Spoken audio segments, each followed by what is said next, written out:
Hello again, it's Lock Noob, and well, if you pick a lot of locks, you'll end up gutting a lot of locks, and when you're gutting a lock, you need to use a follower, and it's not hard to sort of get hold of followers. I've got some from like a Chinese set, that's a Huck Disassembly kit. I've even got ones which are really nice from Sparrows, and a big shout out to Jim Sis of the UK Locksport forum, who made this awesome titanium follower. Not joking, made out of titanium. And you could even get hold of a 3D printer or a friend with a 3D printer, and like this was from Foxy from Red Cat Imaging, and he made this lovely see-through PLA follower. So there's all sorts of options there for you. And of course, I don't really need to show this, but you know, the reason why you need a follower is so that the driver pins don't obviously fall down to the lock. Make sure that the tailpiece isn't going to go anywhere, and just slide that follower through. Okay, good stuff. And of course, when you want to reassemble it, you just slide it back in. What if, though, you want a follower which is sort of custom, but you don't want to design it on a 3D printer? You don't have any metalwork tools to mill or cut your own metal. So what other options are there? Well, I had to think about this, and I thought back to my science days, and I remember PTFE rod, polytetrafluoroethene, I think. Comment below if I got that wrong. And if you look at one of the ends, let's see if I can find it. This is 12 millimeters, apparently. This is written on by the person who sold it. The problem is, it isn't really 12 millimeters. And I think they call it 12 millimeters because it's an approximation. Let me just have a look here in millimeters using my calipers, and you'll see that this is move that head on for you. About 12.68, somewhere along there. Now let's turn that to inches. About half an inch. Isn't that curious? So really, and I've bought a few plastic rod bars on eBay, and usually when they say 12 millimeters, they actually mean half an inch. Let's have a look at some of these followers. These are commercial followers. So that is about half an inch. That's a Sparrows one. Let's have a look at this Chinese Huck Disassembly kit one here. Yeah, near enough, within a couple of thousandths of an inch. Again, we're looking at half an inch, and that's pretty cool because I was thinking quite often you get these followers, and I don't know why, they're about 8 or 9 centimeters long, maybe 10. And sometimes when you've got these really long Euro cylinders, whilst you can slide this through and then use your finger to push it through and those kind of things, or use a front follower, which again can work, wouldn't it be nice to actually be able to choose something which is really easy to work with and long enough so you can customize your distance? And bear in mind that this whole thing costs about £5, something like that. I mean, it's not a lot. I don't know what that is in dollars. Probably about $6 or $7. It's not a lot of money.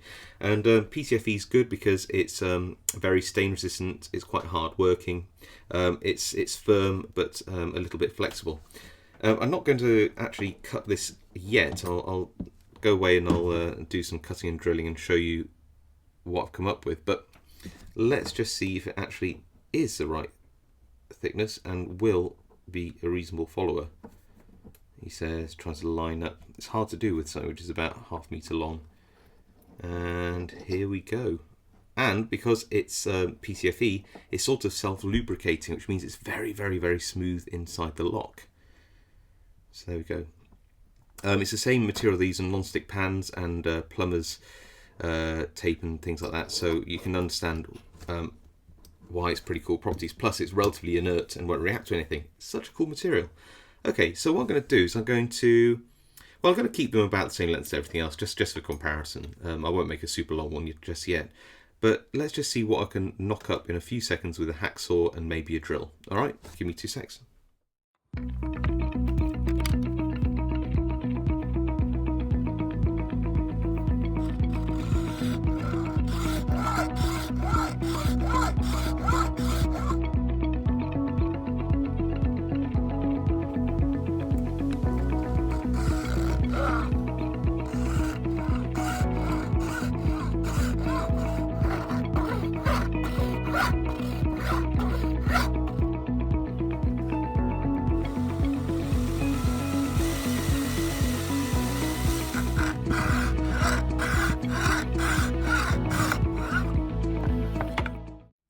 So we're back, and after really seconds worth of effort, we've taken a big length of PTFE rod, which was a few pounds, and we've made some followers just using a hacksaw and a couple of finger files just to take off the rough edges. You'll see that I overcut this one. I wanted it to be off center, but I did overcut it a little bit. You can see a groove there, but given, you know, just a couple of seconds more marking it out first, I could have made a much better job. But it doesn't actually matter, because actually this would be perfectly usable. There's no reason other than cosmetics to make it look any better than it is. I didn't sand anything down. This is just this is so easy to work with, this PTFE rod. You know, just some files will take off the rough edges. It's fine. You'll see that I drilled a hole through the rod, and then I think it's a 4mm hole, and then just cut down and filed it flat. I'll show you why I did that in a second. But yeah, you'll see that these are perfectly good. And whilst the big rod is quite flexible, once it's cut down to around 10 centimeters, it's really not. And because it's PTFE, it is really nice and self-lubricating, so it's very smooth in the lock. So let's just turn that there, put that there, and there we go. Clearly, if you had different size cores, then you'd look for different size rod. But I just want to show you why I did that bit about drilling it out. Let's go back here. Where's my pinning tweezers, so it doesn't instantly leap out. There we go.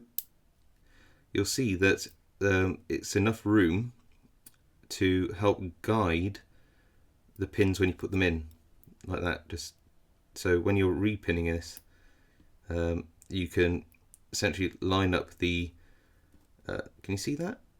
Line up that cutout, and then use that as a guide to help put the pins in.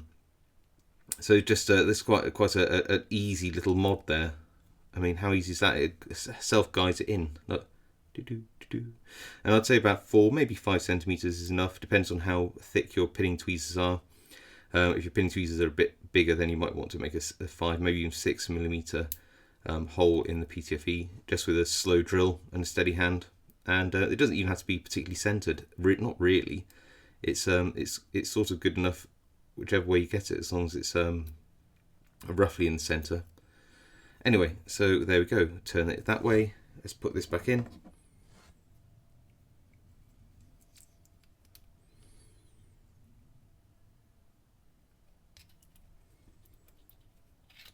And there we go. So just have a think about getting some of this PTFE rod. I really like it. It's extraordinarily easy to work with. You can make followers of any shape and design that you like really quickly. You need very little skill, just a steady hand and a hacksaw and some files, and you can make them of any length you want. You can design your own cutouts for whatever tail pieces you have on whatever locks. And should you have bigger plugs or cores, then just buy bigger rod. All right, hope you found that interesting, and I'll see you next time.